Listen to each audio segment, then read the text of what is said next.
Saya perwakilan dari Google dengan bangga mempersembahkan tentang raja yang memimpin kerajaan Islam di Indonesia.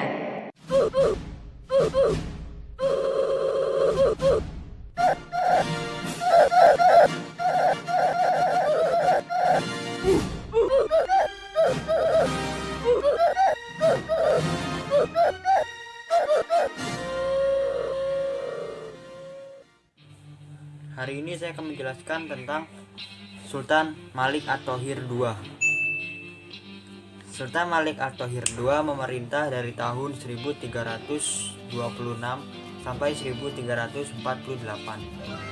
Nama kecil dari Sultan Malik At-Thohir adalah Sultan Ahmad. Pada masa pemerintahannya, kerajaan Samudra Pasai mencapai puncak kejayaannya. Adapun bukti puncak kejayaan dari Samudra Pasai tersebut adalah sebagai berikut. 1. Kerajaan Pasai dikenal sebagai pusat penyebaran agama Islam dan pusat perdagangan. Kedua, Sultan Malik At-Thohir II menyediakan istananya sebagai tempat untuk musyawarah bagi para ulama. Ketiga, kerajaan memiliki sikap terbuka dalam hubungan dengan kerajaan lain, seperti Kerajaan Sultan Delhi. Assalamualaikum warahmatullahi wabarakatuh. Hari ini saya akan menjelaskan kisah tokoh Raden Patah dari Kerajaan Demak. Raden Patah atau Raden Bagus Kazan lahir di kota Palembang, Penambahan Jimbun atau Senapati Jimbun pada tahun 1455 dan meninggal di Demak pada tahun 1518. Ia merupakan seorang raja pertama dan pendiri Demak dan telah memerintah antara 1500 sampai 1518. Menurut kronik Cina dari Fuel Sampokong di kota Semarang, ia mempunyai sebuah nama Cina yakni Jinbun tanpa nama belakang dan memiliki marga di depannya karena hanya ibunya satu-satunya memiliki darah keturunan Cina. Jinbun berarti orang yang sangat kuat. Nama ini telah identik dengan sebuah nama Arab Fatah atau Patah yang artinya sebuah kemenangan. Selama masa pemerintahannya, ia berhasil mendirikan masjid dan ia telah dimakamkan di sana.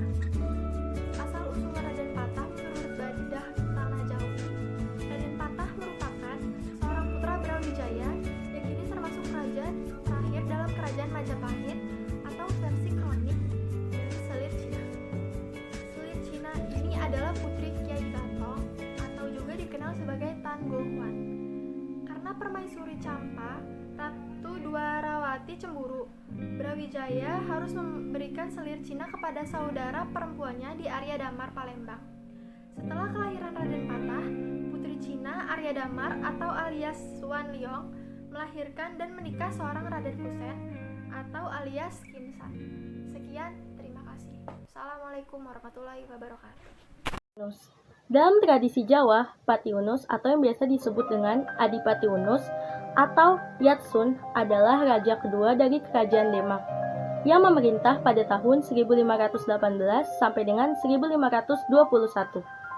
Pati Unus bernama asli Raden Abdul Qadir. Ia adalah menantu Raden Patah, pendiri Kerajaan Demak.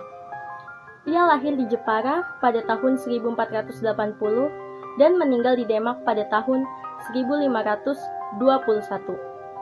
Selain itu, Pati Unus memiliki nama julukan lain yaitu Pangeran Sabranglor karena pernah menyeberangi Laut Jawa menuju Malaka hanya untuk melawan Warahmatullahi wabarakatuh.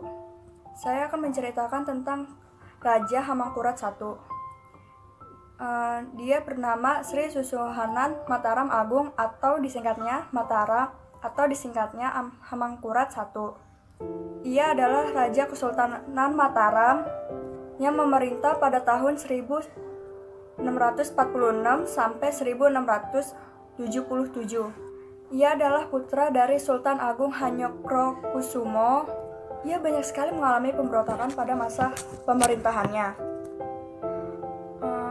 Ia meninggal dalam pelariannya pada tahun 1677 dan dia dimakamkan di Tegalwangi, sehingga dikenal pula dengan gelar Sunan Tegalwangi atau Ralat Anumarta Sunan Tegalwangi atau Sunan Tegalrum. Nama lainnya ia adalah Sunan Getek karena ia terluka saat pemberontakan Mas Alit, adiknya sendiri. Nah, jadi itu pada masa pemerintahnya juga, ia pernah berselisih dengan putra mahkota, dan dia juga pernah ngeberantas 6.000 ulama dan keluarganya dalam waktu kurang lebih sejam. Jadi itu bisa disimpulkan dalam kerajaan Mataram, Hamengkurat I merupakan raja yang paling kejam. Sekian dari saya. Wabillahi taufiq hidayah. Wassalamualaikum warahmatullahi wabarakatuh. Assalamualaikum warahmatullahi wabarakatuh. Hari ini saya akan menceritakan tentang perjalanan Sultan Iskandar Sani. Sultan Iskandar Sani lahir pada tanggal 1610 di Aceh. Beliau adalah putra Sultan Pahang ke-11, Ahmad Shah II. Ketika dewasa, dia menikahi putri Sultan Tajul Alam dan menggantikan Iskandar Muda ketika meninggal. Pada tanggal 12 Zulkaidah 916 Hijriah atau 1511 Masehi, Iskandar Sani atau Ali Mughal Shah dilantik menjadi sultan. Di bawah kepimpinan Sultan Iskandar Sani, ia melakukan kerajaan Pahang oleh Nuruddin Araniri. Jadi waktu di bawah kepimpinannya, Sultan Iskandar Sani hanya berhasil menaklukkan satu kerajaan, yaitu Kerajaan Pahang, yang dipimpin oleh Nuruddin Araniri. Saat berumur 7 tahun, Iskandar Sani dibawa wilayahnya ke Aceh, bersama-sama dengan sebagian rakyat Pahang yang ditawan oleh tentara Aceh dalam rangka berbanyak rakyat kerajaan Aceh oleh Sultan Iskandar Muda pada tahun 1618 Masehi. Pada zaman masa pemerintahan Iskandar Sani, Aceh dan semenanjung Tanah Melayu telah melalui suatu zaman yang berbeda sejak pemerintahan Sultan Iskandar Muda. Khususnya kerajaan Aceh yang dipimpin beliau. Sebagai seorang pemimpin, beliau menunjukkan perhatiannya kepada pembangunan masyarakat dan pendidikan Islam.